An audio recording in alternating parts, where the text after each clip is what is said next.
Hello guys, Friday again. It's almost 3 weeks we have started this initiative and hundreds of students have joined our daily PDF course, and they are getting these PDFs in their inbox. So before you even see this video, they have already got access to these PDFs and they are learning daily.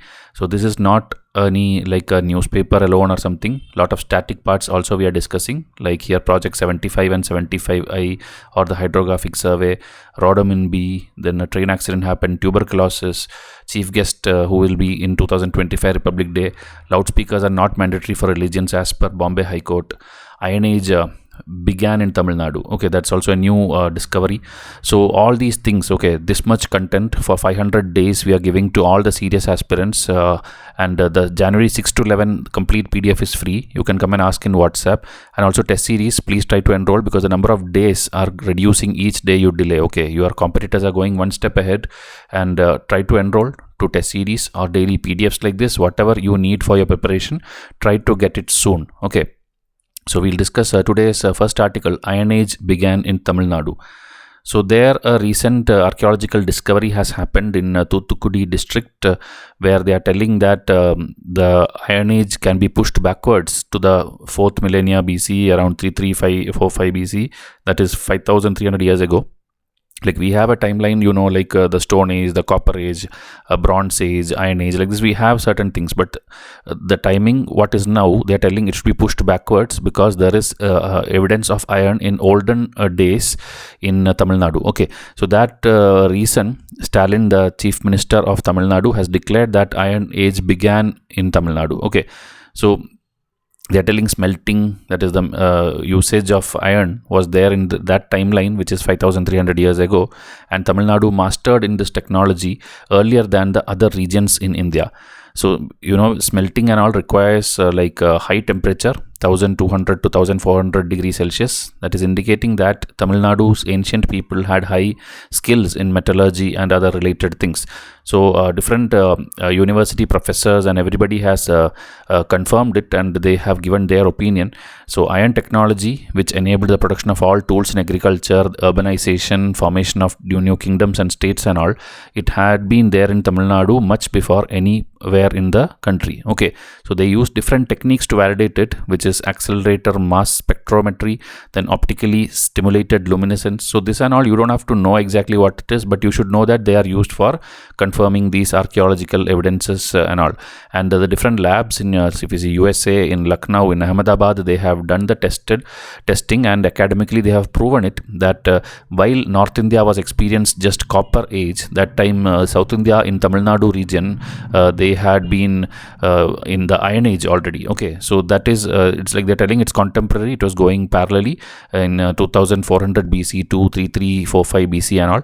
So it's a very old timeline, and it's a very new finding for our history, and maybe it will start getting included in your textbooks and all in future also. Okay, in Tamil Nadu they continuously do excavations, and lot of findings have been in the news in the last 1 decade. So the Keeladi excavations, where they told old terracotta pipeline for advanced water management was found. Then Tamil Brahmi inscriptions were found in the 7th century BC, and then this different potteries and figurines of terracotta, again with geometrical symbols, which again highlights the Iron Age related representations and all. So like this, Tamil Nadu CM has already launched a big report of the antiquity of iron with all their proof and findings and all, and new museums are also being put in Keeladi and this Gangaikonda Cholapuram. So archaeological research is continuing, and hope this will inspire similar studies across India, and new findings we'll get. Okay. So the next article is about loudspeakers, not mandatory for any religion. This is told by Bombay High Court, these judges. Okay. 2 housing associations actually in Mumbai, they had filed a thing like this is causing too much noise pollution because of the new mosque installing the loudspeakers and all, and this recitation of prayers, it's violating the Noise Pollution Regulation and Control Rules 2000 and also the Environmental Protection Act 1986. Okay, so High Court has told that we can deny the permission to use loudspeaker, and you should not come and simply tell like it is violating Article 19, Article 25 freedom and all, because same like you have the freedom of religion, people also have their their freedom of peace or freedom of being silent or freedom of having a good environment. They also have that. So you cannot infringe, or you cannot keep on telling that this is our right to religion. Okay, that is what the Bombay High Court has told. So noise, it's a very big health hazard and all. It's only in India you hear this much noise and this honking horn, the loudspeakers and all. In other countries and all, they don't even horn on the road. Okay, you should go to some East Asian countries and all. They don't even horn their cars. Okay, when you visit it, you will know they are very silent on the road, and they maintain or they follow all the rules and all.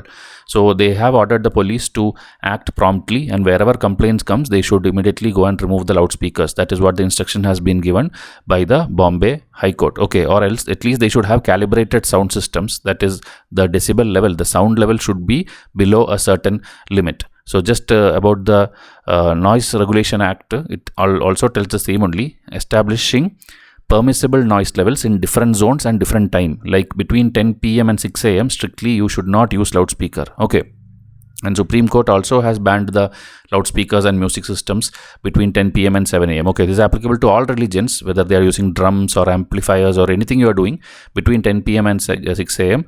There should not be too much noise above a particular limit. Okay, so for your UPSC exam and all, you have to quote like the Article 19, Article 25, these Noise Regulation Act, Environmental Act, then all the judgments which I told you. This is how you frame a proper answer, because in your GS1 and all, question can come regarding this particular thing under your society topic and all. Okay.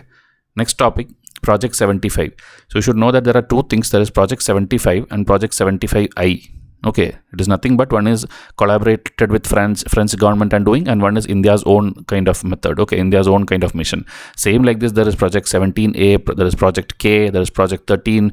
So many projects are there. All these are defense projects of India. One will be for submarine, one will be for helicopters, one will be for any other coastal ships and all. So that and all, when you prepare daily, you will come to know. Also, we have revision charts for most of these and all. So if you are enrolled to a test series and revision charts and all, you will automatically learn throughout the year. Okay, so Project 75I, which I told, is like indigenously building diesel electric submarines with air independent propulsion. Okay, meaning submarine, it will be under the water, but in between it will be coming up also. Okay, because it needs to have the come out of the water and have the normal air breathing system also. So like that, this one is air independent propulsion, meaning it can stay under the water for longer time. Okay, that is the idea behind this Project 75A. So this is again part of our Make in India initiative and all. And see, these are the features as I told, all the Air India propulsion. It is underwater endurance, that is reducing the need for surfacing.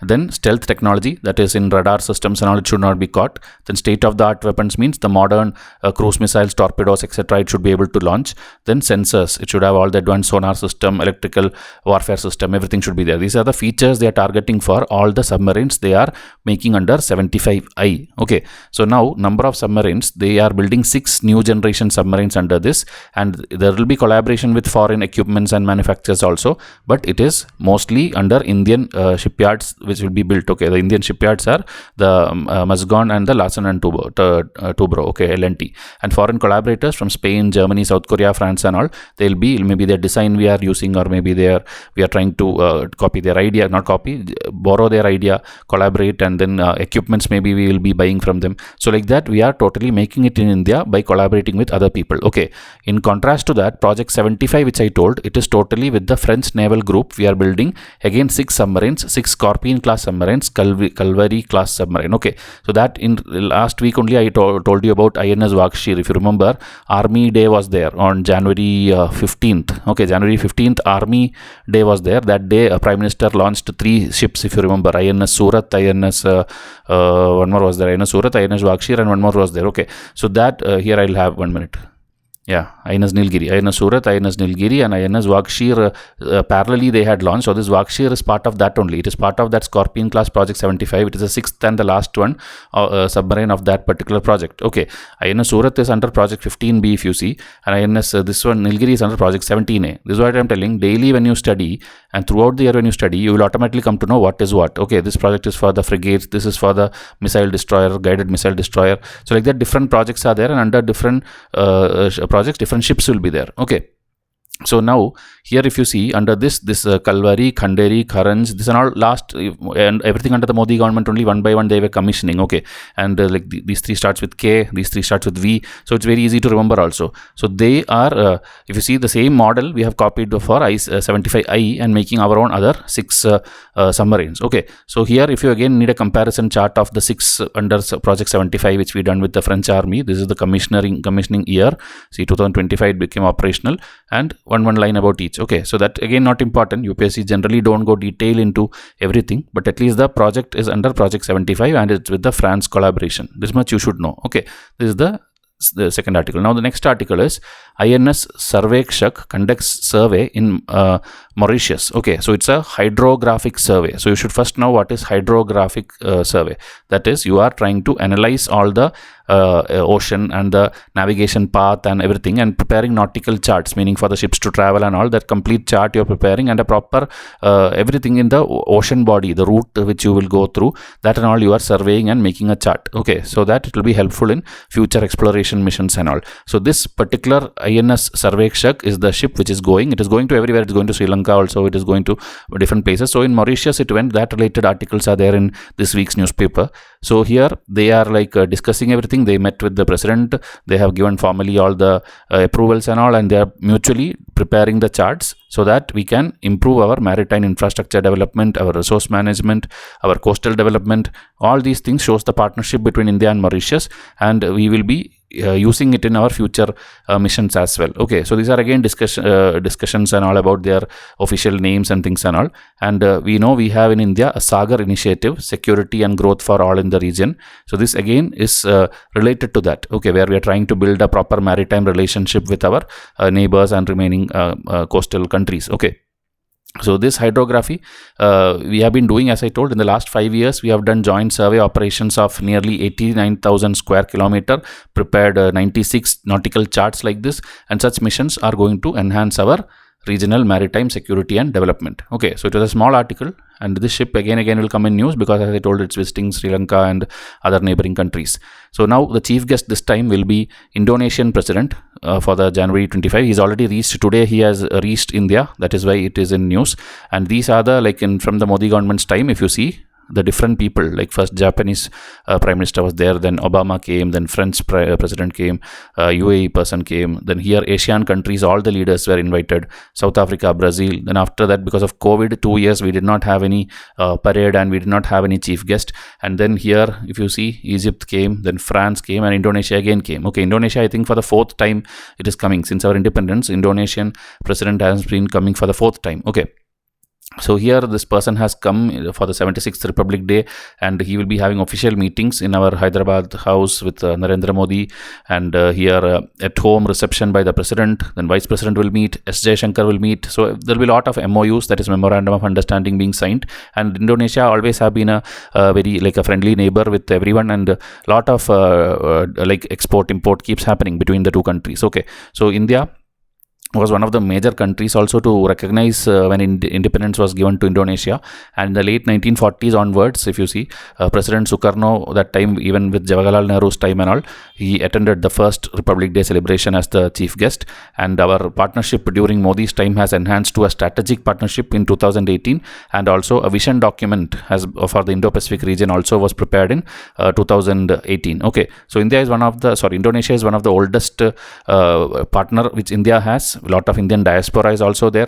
So defense, trade, digital, energy, culture, connectivity, tourism, in everything we have proper economic relations. Okay, it's one of the largest trading partners we have in the Asian community, and we have a India Asia CEO forum also. Bilateral trade reached close to 29 billion.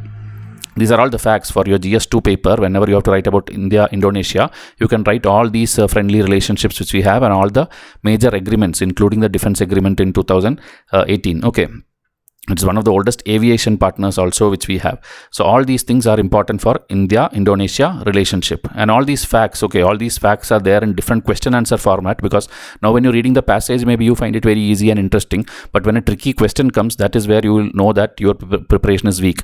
That is why please enroll to the test series also. Current affairs specific test series is listed here. But like this for every subject we have, and the package is there for 2025 is also there, 2026 is also there with the timetable in which scheduled way will give you the test. So try to enroll, because each day you delay and study from any wrong material, you are compromising with your result. Okay, don't be that student who had the opportunity and then just missed it. So now this one you would have seen in news always, like cotton candy causing cancer, and many other pink coloring agents are used in most of the food products, and that coloring agent is this one, okay, Rhodamine B. Okay, Rhodamine B. So about that, very big articles I see in the newspapers every day. So this is causing a lot of health implication, because it is used in food, textiles, paper, leather, scientific research, everywhere it is being used, and it can cause DNA damage, mutations, and even cancer development, even tumors in your liver and bladder and all. So here if you see worldwide what is the reaction to Rhodamine B, United States the Food Administration Department, they have banned this in all the food items, and in 2025 again food related applications they have banned it, because children and all keeps eating these candies and baked goods and all, and this pink color is very harmful for them. Okay, in Europe also they have banned it in the cosmetics, and then globally if you see the dangers, it's already proven, and everybody are taking stricter actions and regulations against this Rhodamine B. Okay, in India if you see there is a widespread use of this, because even though we have some regulations, it's not strictly being followed. So state wise they had to interfere, and then Tamil Nadu banned it in 2024, Karnataka banned it in the street food in 2024, Puducherry banned it in cotton candy, Himachal Pradesh had a 1-year ban on the sale of cotton candy. So some of the states are taking, but if you see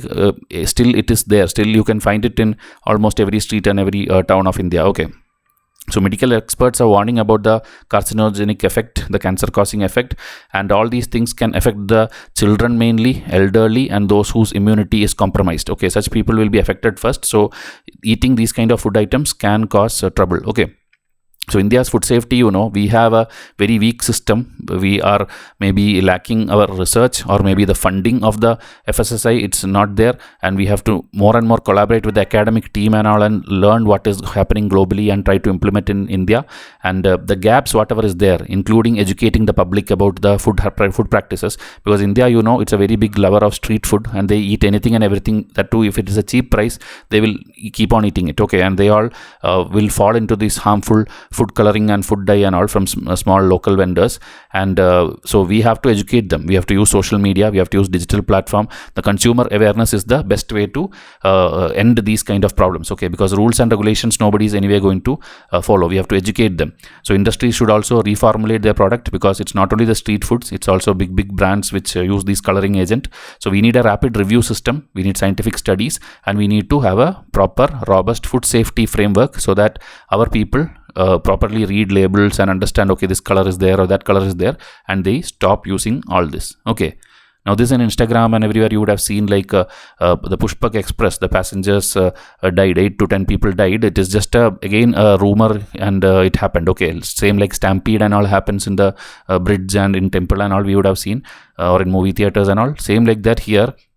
The Lucknow-Mumbai Pushpak Express was going, and what happened is there was a rumor that there is a fire, the train, the bogie is catching fire, and people immediately pulled the chain and started jumping. But problem is they jumped on the wrong side where another track is there. Okay, here track is there. From here, instead of jumping to the platform side or wherever where land is there, they jumped onto the place where another track is there, and obviously from there another train will be coming. So another train, there is a Karnataka Express was passing by, and 10 to 12 people died, many people were injured. Okay, so the Karnataka Express was speeding, and you know, the braking distance and all is like kind of 750 meter. Up to that distance only it can stop, or it can like apply the brake and make it stop. Okay, but there was a curve also there, so the driver couldn't see it, and still he did his best, and that is why a major disaster was avoided. Okay, if he did not apply the brake, many more people would have died. Okay, so this jumping into the adjacent train and people dying is the news item which happened. And now going into more details about rail safety and the train design issue, we know that the modern trains like Vande Bharat, Rajdhani and all, there is automatic automatic doors, and it will be controlled by the railway personnel or the engine driver itself. So that system, if it was there, then people will not like this jump out of the train or something will happen. Okay, the locking system, everything we should try to extend it to almost every train in India, or maybe all the old train should be replaced with new train. And the braking system also, which is called the brake binding. What happens is when you brake too much also, suddenly sometimes spark will be there, smoke will be there. So this was noticed by maybe one passenger. He told or shouted that the train is on fire, and because of that only, okay, the wheels which ideally will be rolling, it will start sliding. When it starts sliding, obviously spark and this thing will come and smoke will come. So that braking system also is poorly maintained, and that is the reason this happened. People then just shouted and people started jumping. So everywhere, like you can tell, mistake of everyone is there, and it has to be corrected. Okay, the government has to look into it that the older things are either maintained or replaced. Okay, so previously also, you know, in like different stampede in Mumbai bridge and Mumbai station and all happened. So these kind of things keep happening. We keep seeing news. So for that, for long-term safety, we have to work on the maintenance. We have to have better protocols, and we have to see that it is enforced also and people follow it. Okay, and there should be an independent inquiry going on always about the actual cause of the accident. If there are any mechanical issues or human factors involved, that should be published and again made aware to the people. Okay, so for UPSC aspirant, this is the skeleton how the answer should be. Railway safety concerns, you have to tell with the latest examples and this one. And then role of technology and design about auto doors and all, which I told. Then the solutions, that is public awareness and the panic management system. Then you have to tell the long-term safety. Okay, always when you write the things, you have to write a short-term thing and a long-term thing. Okay, that shows your proactiveness. Like suppose you are a district collector or whatever, you have to see to it that you always give the short-term solution and the long-term solution. Okay.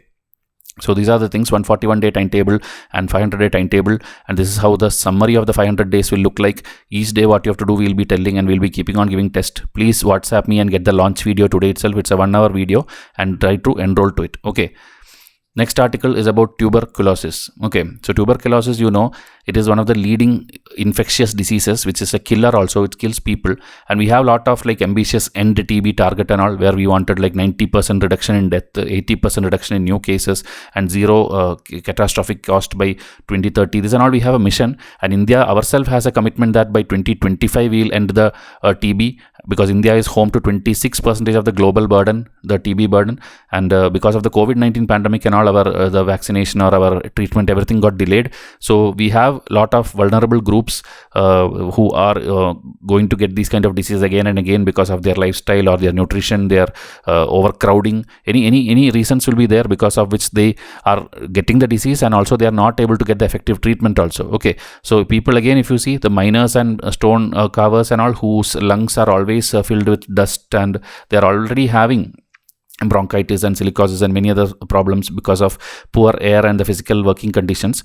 The migrant workers also, all these people have this problem already, so they are the most vulnerable population. Okay, so India has many programs, including the National Tuberculosis Elimination Program, and we have to again work on it, find the underlying causes and try to resolve it, so that our 2025 target doesn't get pushed much further. Okay, so we have achieved a lot of success. 95% of the TB cases are getting treatment nowadays, and we also had in 2023 a little bit drug shortage also, the manufacturing and all, and because of that the patients were seeking alternative sources which maybe did not work, and many of the patients have reported that this treatment disruption is making people drug resistance also. Like when the medicine doesn't work and you keep on feeding the wrong medicine to your body, the drug resistance problem will come, and the bacteria or virus and everything in your body will get stronger. Okay, then even if you do good medicines, it will not work. Okay, so there is another term called extrapulmonary TB. That is actually because, you know, TB usually affects the lungs, but when it is affecting other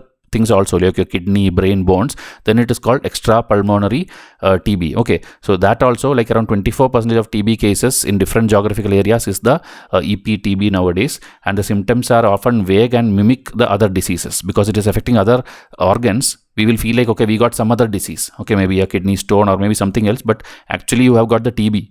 Okay, so that problem is also there. So doctors and the people are trying to detect this, trying to have a better system, better, simpler test in which you can properly detect that it is TB, and the practitioners, the private or the government, they have to diagnose it correctly, they have to report it correctly, only then we can treat it also correctly. Okay, else it is going to worsen the conditions and we will never be able to achieve our target. Okay, globally and within India we have good examples also. In Kerala we have in the Kudumbasri, that is the women's self-help group who has come together to boost the community participation, and they all together is fighting against TB. And same like that in Vietnam, they have a very good case finding methodology and all, where they are detecting among the vulnerable groups. So that also you should take as a role model and try to implement in India also. Okay, and another main problem is we have a shortage of trained health worker. Our medical staff is not well equipped. Our testing methodology like the CB, NAAT systems, these are not available. Logistical issues are there, or maybe it is expensive, or it is taking time to process. Many problems are there. Okay, even when you have the machines, you don't have the cartridges for that, you don't have the lab technician for that. So you have to improve all these systems and the manpower, so that India's progress, which we already made 24% reduction, we can again make it better. And by 2025, the target which we have, we can at least reach close to that. Okay, like in 25 we cannot do, at least by 26 we can do, or 27 we can do. Okay, if it goes to like 2033 and all, then it's like very bad that we were not able to follow the protocols, we are not able to restructure or redefine our methods, we cannot give access to healthcare, so effective screening was not there. So we need a total restructuring and try to achieve the target in any of these 3 years, and that will be a good sign for India. Okay, now the last article, India became the largest importer of tea from Kenya. Okay, so this one, if you see, we know that India is one of the largest tea producer, but still we are the largest importer also of tea. So what is this news? We will see. China is the world's largest producer, we know, and India is the second largest producer of tea, but still we have become the importer of tea from Kenya. Okay, so that if you see here, the import jumped by around 288%, which is very huge. That to entire thing in 2024 I am telling. And Kenya is become like including Kenya, all the African countries have too much tea produced, and it's like oversupply is there. And because of this, in the Indian market, what is happening is the tea is there, but it is not Indian domestic tea, it is the Kenyan tea. And because of that trade, the price nothing has affected, but the domestic tea production has fallen because of a lot of problems here. Assam also had many problems, and their tea is not as per the quantity they used to produce initially. Indian Tea Association is telling that again further decline will be there in the coming years. So various reasons are there. One is the adverse weather. The weather was not good, flooding was there, or heat waves were there. Many problem was there that the tea regions in Assam and West Bengal, they could not produce up to the usual thing. Then there was a ban on our pesticides. Okay, you know, when pesticides and chemicals are used, you get more production than usual or faster production than usual. But now when it is banned, they are not able to maintain the production level as before. Okay, so these environmental and regulatory reasons are the reason that we are reducing, or our production has declined. Okay, so tea price, as I told, cheaper Kenyan tea is available in our market. So the overall tea price has not gone inflation or nothing has happened, but problem is the Indian tea, which used to be better quality, that is reduced. Okay, now we are using cheaper quality tea, the Kenyan tea, and also the Iran tea, Vietnam tea, and many things, and then we are blending it, and then we are re-exporting it, meaning we are importing from Kenya, reblending or maybe packaging, and then again exporting it and making money. Okay, so money wise we don't have any problem, but our tea, okay, Indian tea is export, India's own tea, that export is having a problem. Okay, even though now it is not negative, it is still going in a positive rate only, but the way things are going, the Kenyan growing overproduction, Sri Lanka and other competitors are coming in the market, so our exporters role, India as an exporter, that may get affected in the coming days if proper steps are not taken. Okay, so as I told, financial strain on Indian tea producers will come, because the tea which is sold mostly is the Kenyan tea. Okay, whoever is in the middleman who is importing and exporting in between, he is the one who is making the money. So this is going to affect the premiumness, the quality, globally also the quality of Indian tea. If you know, like even the Middle East, UAE or UK, all these people are like kind of addicted to Indian tea. Okay, right from our Britisher days, they all like Indian tea. So the quality, if like tomorrow they come and buy and they also get Kenyan tea, they will think the quality has gone down. Okay, so we have to see to it that our Indian tea maintains the global presence.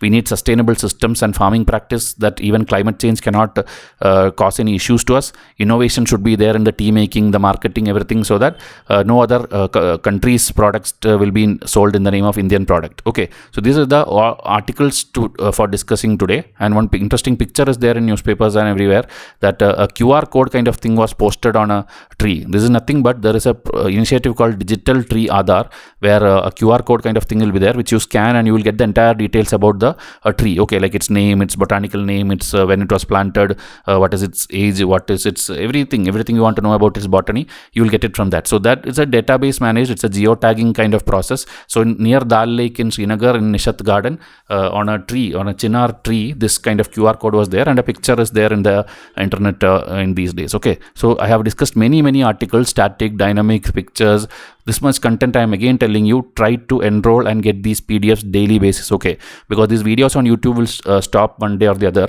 That time only those who enrolled will continue to get these videos and PDFs in their inbox. Okay, so try to get this. I hope you have enrolled to your 2025 exam also. I'll come up with the next video soon. So thank you and have a nice day.